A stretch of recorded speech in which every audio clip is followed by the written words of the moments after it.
Fala, gente amiga, tudo bom? Eu sou Carlos Luozi e esta é a Batata Espacial, o seu site de cultura nerd e de cultura em geral na internet.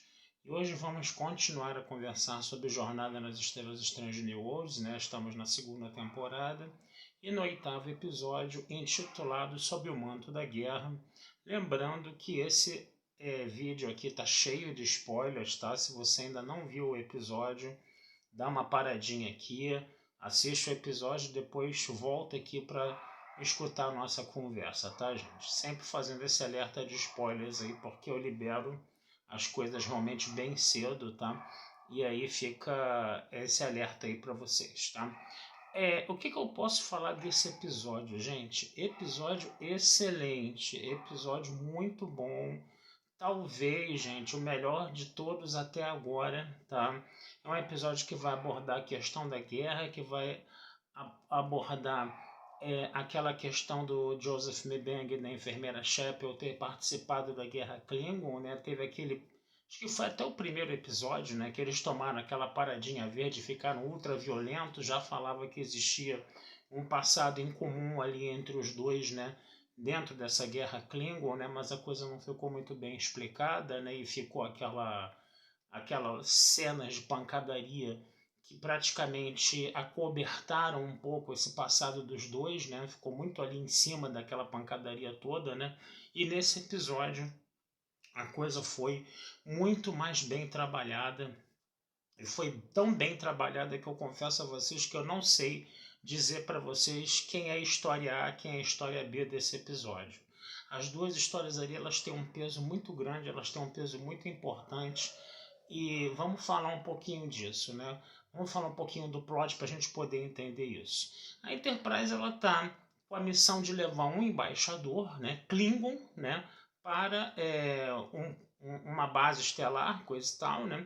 E esse embaixador Klingon, né, quer dizer, ele era conhecido como açougueiro, né, de uma batalha que houve, né, durante a guerra entre a Federação e os Klingons, né? E aparentemente ele tinha mudado da água para o vinho, né? Tinha passado a ser um diplomata, era um cara que queria falar de paz, era um cara que tinha uma conversa muito boa, uma lábia muito boa, uma pessoa extremamente agradável, né? Mas ele tinha sido um carniceiro, né? Ele tinha a fama de ter sido um carniceiro, justamente na batalha onde estava o Mibeng e estava a Chapel, né? Outra pessoa também que não que olhava atravessado para esse embaixador Klingon era Ortegas, que também tinha participado da guerra, né? Então você tem aí três tripulantes da Enterprise que participaram ativamente da guerra contra os Klingons, né? Que não estão gostando da presença daquele Klingon na nave, né?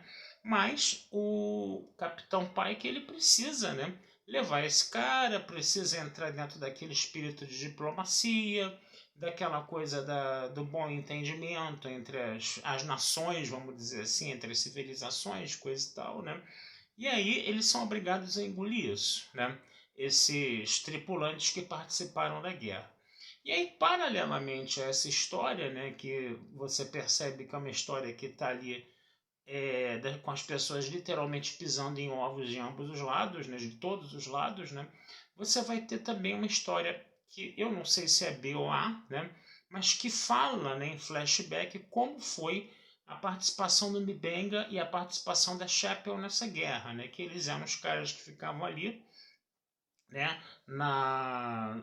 vamos dizer assim, recebendo os feridos, né, tratando os feridos, né, e eles viram todos os horrores da guerra, né, quer dizer, esse embaixador Klingon, que era o general carniceiro, né, ele mandou matar civis, ele mandou matar tanto civis humanos quanto civis Klingons, né, somente os soldados Klingons é que ficavam vivos, né, no caso, né, e ele saía mandando matar todo mundo a rodo e não queria nem saber, né. E agora ele estava lá na Enterprise posando de bom moço, né? Isso aos olhos do Mibeng e da Chapel, né? Então era um negócio muito complicado, né? Quer dizer, só quem passou pela guerra, né, que sabe, né, todos os horrores que aconteceram, e a guerra muda as pessoas, né? Realmente não tem como você ficar incólume, né, o que aconteceu na guerra, né? E a gente vai vendo todo esse processo, né? A gente vai vendo toda essa matança, né?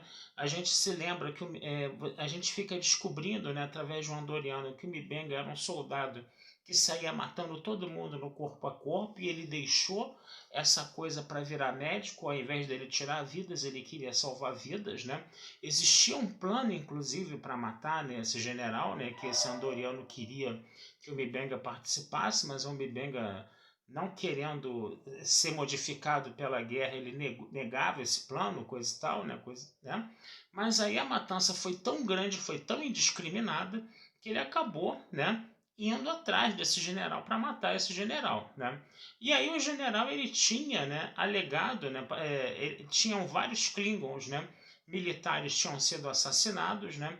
E esse general alegava que ele, durante a guerra, ficou tão horrorizado com os horrores da guerra que ele mesmo impetrou, né? Que ele quis abandonar tudo aquilo, e aí os Klingons partiram para cima dele para matar ele, né? E ele acabou matando os Klingons, né? E ficou conhecido como açougueiro pelos Klingons por causa disso, porque ele matou os seus próprios homens, né? E depois ele vai pedir, vamos dizer assim, asilo para a Federação, né? E vira aquele pacifista, né? Paz e amor, né, no caso.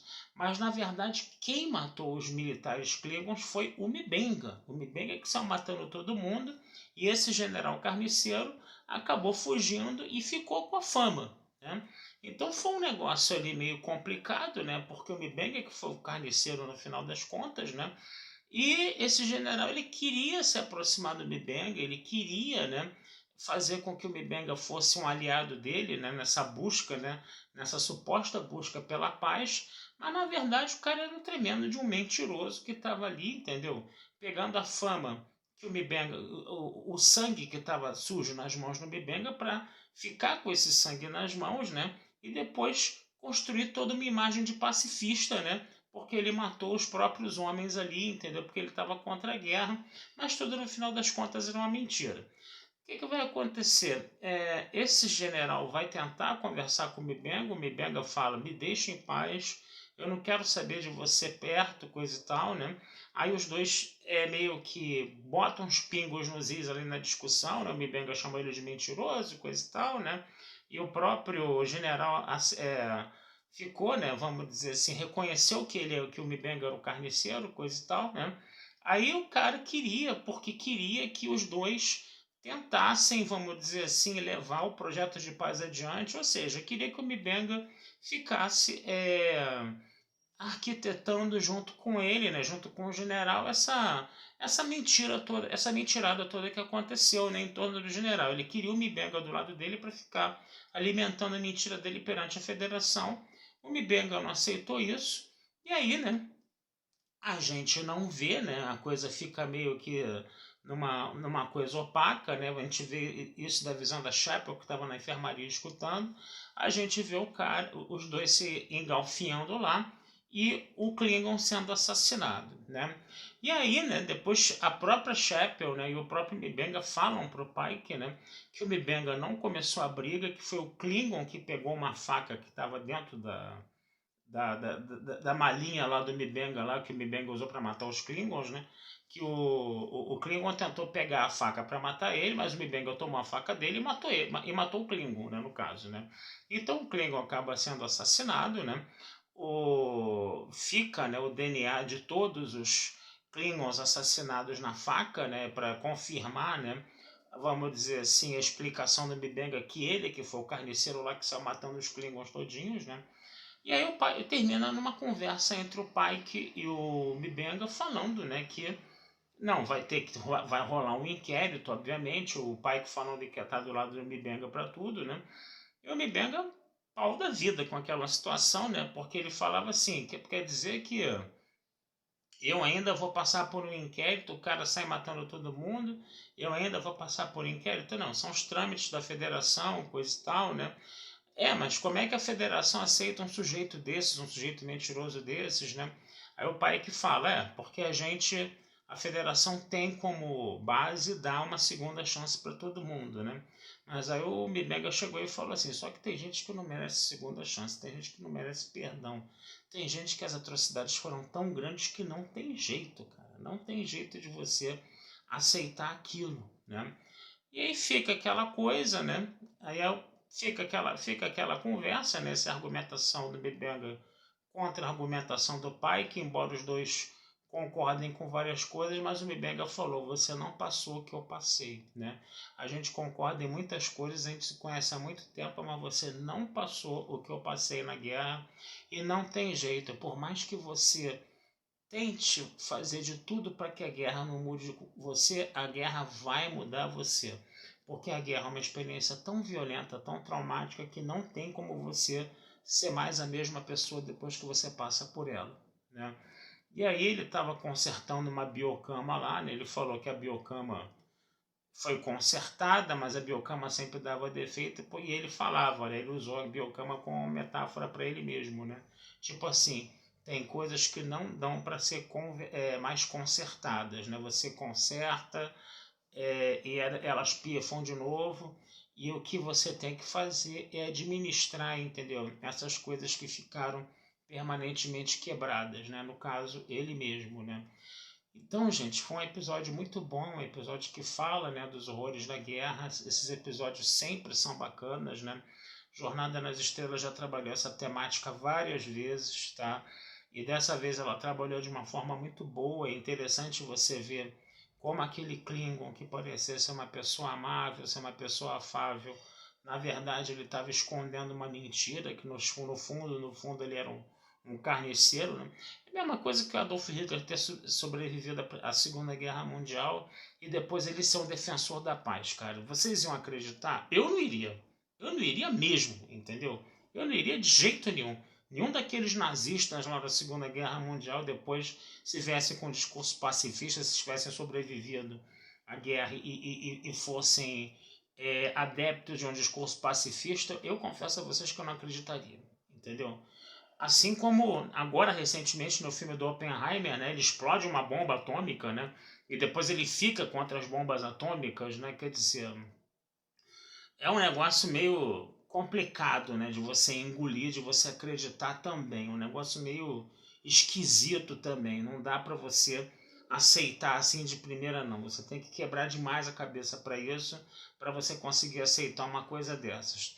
No caso, um cientista talvez, cara, mas muito talvez, entendeu? Agora, um carniceiro como Adolf Hitler foi, como esse General Klingon nesse episódio foi, cara, não tem como acreditar mesmo, entendeu? E aí é bacana você ver esse episódio trabalhando essa temática, né? Dando esse cânon, né? Vamos dizer assim, ou dando essa história pregressa para o Mbenga e para Chapel, né? Que eram personagens um tanto periféricos na série clássica. Chapel nem tanto, né? Mas ainda assim, ela era uma personagem periférica, ela tinha só o Spock como crush lá no caso, né? Talvez tenha sido a personagem menos interessante que a Lady O'Barrett fez, entendeu? Talvez até o computador da Enterprise D seja mais interessante do que a enfermeira Chapel, né? Vamos ser sinceros, né? A Lwaxana Troi é uma personagem mais interessante do que a enfermeira Chapel, né? Da série clássica. A enfermeira Chapel da série clássica, desculpa, gente. Eu sei que muita gente vai ficar pau da vida comigo hoje, mas hoje em dia, né? Eu sei que a gente não pode analisar o passado com os olhos de hoje, mas hoje em dia ela parece uma bundona, né? Vamos ser sinceros, né? Essa Chapel realmente, ela tá muito melhor, sabe? Realmente, eu sei que tem gente que vai ficar muito chateada com o que eu tô falando, tá? Mas ainda assim, a posição da mulher, por mais que tenha tido a Uhura na série clássica, entendeu? Ainda era uma posição muito submissa naquela época, né? Aos nossos olhos de hoje. Naquela época era uma coisa altamente revolucionária, né? Mas hoje, sabe, sinceramente não dá mais, né, pra gente ter mais uma Uhura daquelas, uma Chapel daquelas. A Uhura, ela ficou interessante na série clássica no episódio Mirror Mirror, né? Quando ela deixou de ser aquela pessoa... Ai, capitão, tô com medo, capitão, sim senhor, capitão. E ela pega a faca da outra lá, torce o braço e arranca a faca da outra lá fora, né? Esse episódio ela ficou interessante. Esse episódio ela se empoderou. Junto com o Sulu, né, que fazia lá o vilão lá, bem ao estilo daqueles asiáticos que a gente via no Johnny Quest, né? Então, quer dizer, esses personagens, vamos dizer assim, que representam mais a diversidade da nave, eles ficaram interessantes quando eles assumiram um certo protagonismo em Mirror Mirror, né, no caso, né? Agora, a Chapel, coitada, ela nunca teve, que eu me lembro, ela nunca teve um protagonismo assim tão latente. Ela teve momentos bons na série, entendeu? Mas latente, assim como o da Uhura e do Sulu, nem tanto, sabe? E é uma pena, entendeu? Porque, sabe, ela era a primeira oficial da Enterprise, né? Ela era a UNA, né? A UNA original, né, no caso, né? E foi uma pena depois ela ser deslocada para essa posição tão periférica pelo machismo da época. Né? Pelo machismo da época, porque ninguém aturou ver uma mulher como primeira oficial, inclusive as mulheres da época, que muita mulher falava naquela época, que mulher é essa daí que está assumindo um papel de homem, né? Isso na década de 60, para você ver como essas diferenças de época, quando a gente compara essas coisas, elas são complicadas, né? Mas bom, só para a gente voltar ao episódio, então, né, que a gente está falando aqui, né? Foi um episódio muito bom, foi um episódio excelente, sabe? Eu acho que essa coisa de você juntar o M'Benga com a Chapel e dar um passado em comum para os dois e construir esse passado nesse episódio foi uma coisa muito bacana, tá? Você está realmente dando uma importância para esses personagens mais periféricos, tá? E aí aquela coisa, né, do próprio pai que não está tendo tanto espaço, né, mas pelo menos os personagens, vamos dizer assim, coadjuvantes, né, entre aspas, né, eles estão sendo mais bem construídos, né, nesses episódios, está sendo bacana isso, tá? Agora, é aquela coisa, né? Agora a gente só tem mais 2 episódios agora, né? O próximo episódio parece que vai ser um musical, né? E o último episódio, entendeu? Sabe, sei lá, o que, que vai ser, eu confesso a vocês que eu não fico me informando muito sobre os episódios previamente para não ter, não estragar a surpresa, né, na hora de assistir, né? Agora, o próximo episódio parece que vai ser um musical e o último episódio não se sabe, né? Então, quer dizer, se ainda tem alguma participação mais marcante do Pike nessa segunda temporada, vai ter que ser um desses 2 últimos episódios e tá parecendo que realmente ele vai ter uma posição mais periférica nessa segunda temporada, tá?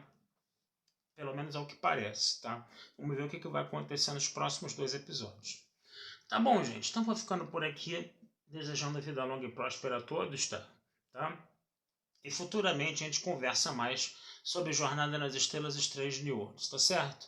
Um abração, fui e até a próxima. Não tossi hoje, olha que legal, tá? Agora tô tomando antibiótico.